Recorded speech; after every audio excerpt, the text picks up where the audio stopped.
पता है लोग कहते हैं गलत हो गया, गलत हो गया, और कुछ बूढ़े बाड़े कहते भगवान हमें उठा लेता, उसे क्यों ले गए। और सही बताइए अगर भगवान आ जाए तो कोई जाइए, कोई जाइए, सब मना करने लगेंगे कोई नहीं जाएगा, है ना। लेकिन परम पिता परमात्मा ऐसा है जो कभी। अच्छा एक बात बताओ,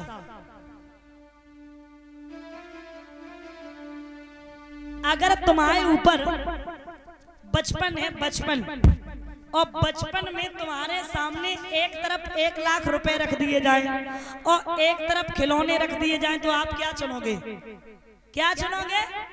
खिलौने, खिलौने चुनोगे बचपन पे। अब आ गई आपके ऊपर जवानी, और जब जवानी आ गई तो आपके एक तरफ रुपए रख दिया जाए, एक तरफ खिलौने, तो आप क्या चुनोगे?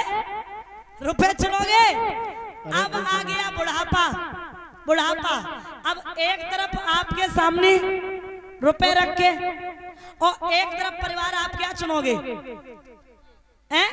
परिवार चुनोगे। जितने दिन रहने साथ उतने ही दिन अच्छा, रुपए तो नहीं देखोगे ना। तो आपके जिंदगी में आश्रय कितनी बार बदले? कितने बार?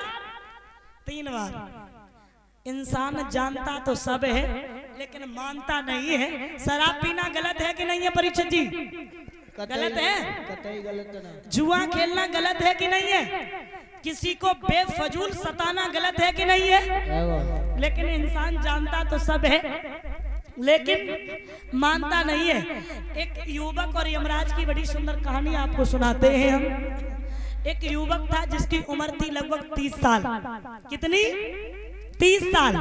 30 साल की उम्र में जैसे ही वो सुबह चारपाई से खड़ा होता है तो उसके सामने यमराज खड़े। अब जैसे ही उसने यमराज को देखा, पूछा आप कौन हो? बोले हम यमराज हैं। ये हमारी कॉपी की लिस्ट देखिए, जिसका जैसे नंबर आ जाता है उसी को हम ले जाते हैं, आपका नंबर आ गया। अब उस युवक ने जवाब दिया, इतनी जल्दी और यमराज हमें लेने आ गए, अभी तो कुछ भी नहीं हमने कर पाया, इतनी जल्दी तो नहीं जाएंगे। लेकिन युवक जो था वो बड़ा चालाक था, बहुत चालाक था। अब उसने दिमाग घुमाया, कहा देखो यमराज, मैं आपके साथ चलने के लिए तैयार है, लेकिन सुबह सुबह हमें 1 कप चाय पीने की आदत है, तो हम चाय पी लेते हैं उसके बाद चलते हैं। बोले ठीक है। अब यमराज ने, युवक ने 2 कप चाय बनाई, 1 कप अपने लिए और 1 कप किसके लिए? यमराज के लिए। और यमराज का जो कप था उसमें वो नींद की गोली डाल देता है, और जब नींद की गोली डाल देता है तो यमराज सो गए। जब यमराज सो गए, साध की कॉपी उठाई परीक्षित जी, ऊपर से नाम काटे माने अपनों नीचे को लिख दो, और जब नीचे लिख दो तो देखिए यमराज जैसे ही जगह कहा, बेटा हम तुमसे बहुत खुश हैं, बहुत खुश हैं। इतने खुश हैं कितने कि आज की लिस्ट हम ऊपर से चालू ना करके नीचे से करते हैं। तो इस कहानी का सारांश है, भगवान अपने भक्तों से कहते हैं कि तू करता वही है जो तू चाहता है, और होता वही है जो मैं चाहता हूँ। तो कर वही जो मैं चाहता हूँ, फिर होगा वही जो तू चाहता है। इसलिए मेरे प्यारे श्रोता बंधु, ये संसार है, ये जग है, यहाँ दुख के पीछे सुख है और सुख के पीछे दुख है। चाहे वो भगवान हो, चाहे वो राम हो, यहाँ धरती पे जन्म लिया, दुखों का सामना प्रत्येक इंसान ने किया। लिखा है हर एक सब है दुनिया में, बेटा विपता नहीं वे सताए, और ये अपने जीवन की खातिर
आए अपने जीवन की खातिर वनगढ़ में दुख उठाए अपने जीवन।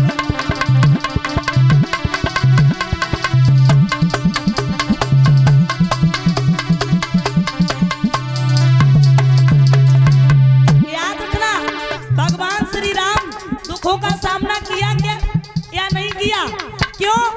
इधर लक्ष्मण के शक्ति भी लगी, सीता का हरण हो गया, इधर पिता का मरण हो गया, और इससे ज्यादा और दुख क्या मिलेगा?